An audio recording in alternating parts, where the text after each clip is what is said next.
दोस्तों नमस्कार, मैं राम सूरत यादव। राहुल गांधी की सजा जो 2 वर्ष की मिली थी, कल उस पर सेशन कोर्ट ने भी अपनी मुहर लगा दिया कि राहुल गांधी की जो सजा मिली है वह एकदम सही है। इसलिए आप वह खुलासा करने जा रहा हूं जिससे कि सभी देशवासी चिंतन मनन करने पर हैरान हो जाएंगे कि बताइए इतनी बड़ी प्लानिंग एवं साजिश के तहत जो है राहुल गांधी को सजा मिली है। तो आप पहले समझिए कि जिस सेशन कोर्ट ने कल जो है राहुल गांधी की सजा पर मुहर लगाया कि उनकी सजा एकदम सही है, वह जज महोदय रॉबिन मोगेरा के विषय में एक बहुत बड़ा खुलासा हुआ है। मतलब उनकी एक तरीके से पोल खुली है कि रॉबिन मोगेरा कौन थे और पहले वह किसके वकील थे। आज हम इसी विषय पर बताएंगे कि रॉबिन मोगेरा पहले अमित शाह के वकील हुआ करते थे। जब अमित शाह गृह मंत्री गुजरात हुआ करते थे तो उन पे जितने मुकदमे थे उसकी पैरवी रॉबिन मोगेरा के द्वारा किया जाता था। मतलब स्पष्ट हो गया कि रॉबिन मोगेरा जो कल सेशन जज के रूप में जो है राहुल गांधी की सजा को एकदम सही माना, वह रॉबिन मोगेरा पहले जो है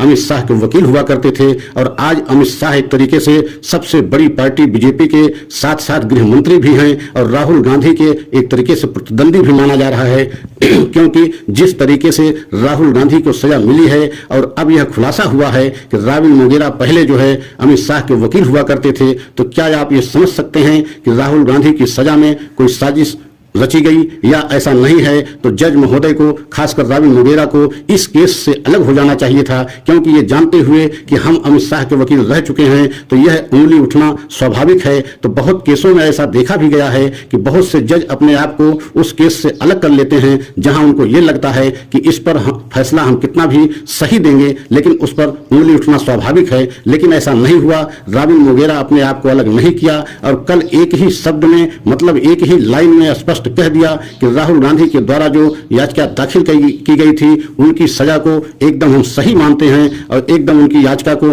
डिसमिस कर दिया। तो आप सोच सकते हैं कि कल्पना कर सकते हैं कि जो वकील पहले जो है अमित शाह के रहे हों वही कल सेशन कोर्ट में जज रहे हों और उनके द्वारा जो है राहुल गांधी को सजा को सही मानना एक तरीके से संदेह के दायरे में आता है। लेकिन आप कल्पना कीजिए उसी सूरत की एक दूसरे सेशन कोर्ट में एक बहुत बड़ा फैसला सुनाते हुए 2002 में गोधरा के एक गांव में 11 लोगों की निर्मम हत्या हुई थी, जिसमें 86 मुजरिमों को एकदम बरी कर दिया जाता है। आप कल्पना कीजिए कि इसका मतलब कि क्या वो 11 हत्याएं हुई नहीं थी और हुई नहीं थी तो इतने वर्ष तक मतलब मुकदमा कैसे चला और उसमें पुलिस किस तरीके से पैरवी करती रही कि सभी मुलजिम छूट जाते हैं। लेकिन एक तरफ मानहानि के एक मुकदमे में राहुल गांधी को इतनी बड़ी सजा दी जाती है कि अब तक किसी भी मानहानि के मुकदमे में किसी भी सांसद एवं विधायक को अधिकतम 2 साल की सजा नहीं दी गई, जबकि मानहानि के मुकदमे में 2 साल की अधिकतम सजा निर्धारित है। तो आप समझ सकते हैं कि किस तरीके से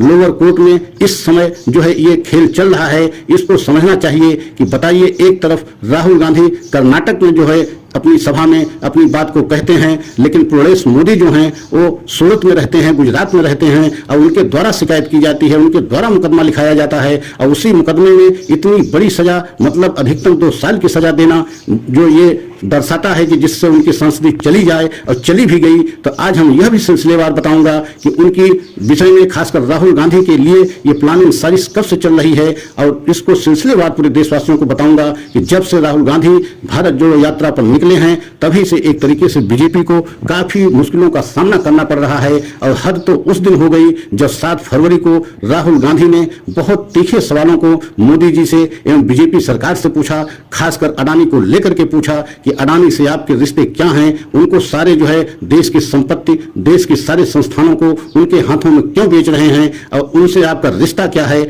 मतलब कई ऐसे तीखे सवालोों को पूछा और उसी समय से, उसी दिन से बीजेपी एकदम तिलमिला गई। और आप सोच नहीं सकते हैं कि संसद में पूछे गए सवालों को एकदम जो है कार्य प्रणाली से हटा दिया गया। मतलब ऐसा आज तक कभी नहीं हुआ कि किसी संसद में और सांसद द्वारा पूछे जाए सवाल उसको जो संसदीय कार्य प्रणाली से हटा दिया जाए, लेकिन ऐसा किया गया और तभी से बीजेपी एकदम बेचैन है और राहुल गांधी के लिए कि किसी न किसी तरीके से राहुल गांधी को रोका जाए। खासकर आने वाले चुनाव में 2024 को देखते हुए ये सारी एक तरीके से साजिश एवं प्लानिंग ऐसा समझ में आ रहा है, क्योंकि जो प्रदेश मोदी ने उनके खिलाफ मुकदमा लिखाया था, आप कल्पना कीजिए वही प्रदेश मोदी जो जो है हाई कोर्ट से स्टे भी लाते हैं और मुकदमे को रुकवाते हैं, उस पर सुनवाई नहीं होने देते। लेकिन जब उनके हिसाब से वहां पे जज आ जाते हैं, हरीश हसमुख भाई वर्मा जब आ जाते हैं, तब सुनवाई के लिए पुनः हाई कोर्ट से स्टे छुड़वाते हैं। आप सोचिए कि जिस व्यक्ति ने जो है मुकदमा लिखाया है वही जो है स्टे ला करके मुकदमे को रुकवाता है, और उसके बाद जब उनके हिसाब से जज महोदय आ जाते हैं तो स्टे हटवा करके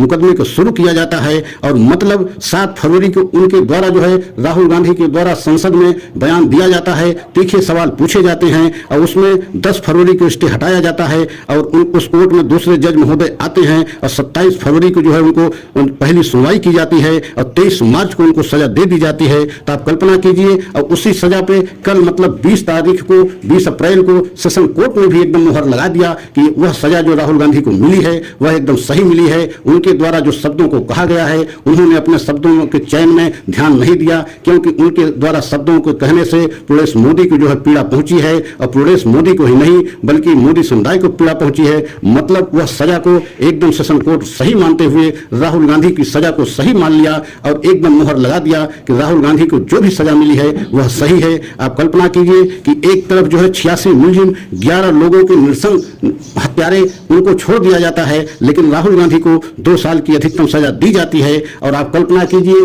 कि आज मतलब कल 22 अप्रैल तक उनको समय है, नहीं तो उनको जेल जाना भी पड़ेगा, क्योंकि हाई कोर्ट में अपील करते हैं और 2 दिन का समय है। उस अपील के दौरान उनको स्टे मिलता है और उनकी जमानत बढ़ाई जाती है तो सही है, नहीं तो 22 अप्रैल के बाद उनको जेल भी जाना पड़ेगा। कल्पना कीजिए, ये सारी जो है कार्यवाही जो की गई है इसमें कहीं न कहीं ऐसा प्रतीत होता है कि राहुल गांधी के खिलाफ यह कार्यवाही एक तरीके से उनकी आवाज को दबाने के लिए एवं उनको चुनाव से दूर रखने के लिए, उनको संसद से दूर रखने के लिए किया गया है, जिससे कि राहुल गांधी जिस तरीके से मोदी से एवं बीजेपी सरकार से तीखे सवालों को पूछते हैं वह बंद करें। लेकिन इन सब बातों के बाद, इस सजा को मिलने के बाद राहुल गांधी अपने बयान पे अड़ी हैं और उनका कहना है कि हम सवाल को पूछना बंद नहीं करेंगे, हम जेल में भी रहेंगे या कहीं हमको डाल दिया जाए लेकिन हम सवाल को पूछते रहेंगे। मतलब जनता की आवाज को हम किसी भी कीमत पर दबने नहीं देंगे, वह हमें कोई भी कुर्बानी देनी पड़े जनता की आवाज के लिए। और हमारा परिवार, इसके पहले भी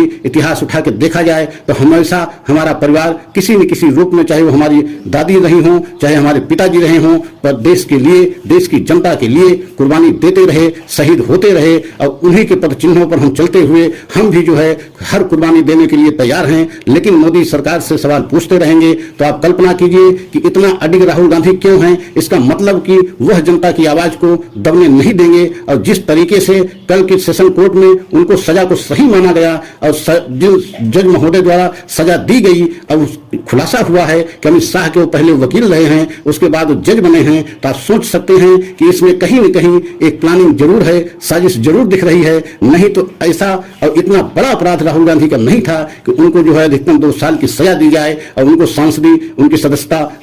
निरस्त कर दी जाए। लेकिन इसमें कोई न कोई राज है जो आने वाले समय में हो सकता है कि हाई कोर्ट से, या हाई कोर्ट से भी नहीं तो सुप्रीम कोर्ट से राहुल गांधी को न्याय मिलने की उम्मीद अभी भी है। और राहुल गांधी का कहना भी है कि हमें न्याय मिलेगा, क्योंकि हमें पूरा जो है देश की अदालत पर भरोसा है, न्याय पर भरोसा है। वह अलग बात है कि हमें जो है सूरत कोर्ट से नहीं मिला, हाई कोर्ट से मिलेगा, हाई कोर्ट से नहीं मिलेगा तो सुप्रीम कोर्ट से मिलेगा। उनके वकीलों का कहना भी है, उनके वकीलों का भी यही कहना है कि राहुल गांधी को न्याय मिलेगा। राहुल गांधी कोई भी ऐसा कार्य नहीं किया है जिसमें उनको सजा पाने के हकदार हो। लेकिन अभी उस समय लग रहा है और समय लगेगा भी, जिस तरीके से उनके खिलाफ एक साजिश और प्लानिंग की गई है। तो आप सोच सकते हैं कि आने वाले समय में राहुल गांधी की मुश्किल बढ़ेगी या राहुल गांधी की वजह से बीजेपी की मुश्किल बढ़ती जा रही है। क्योंकि जितने राहुल गांधी को बीजेपी घेर रही है या उनको फंसा रही है या वो फंसते चले जा रहे हैं, उससे एक तरीके से बीजेपी की मुश्किल बढ़ती जा रही है। तो अगर आप सभी देशवासियों को हमारा सच अच्छा लगा हो तो लाइक सब्सक्राइब करें, कमेंट के द्वारा अपनी राय अवश्य दें, अगले सच की प्रतीक्षा करें। जय हिंद, जय भारत।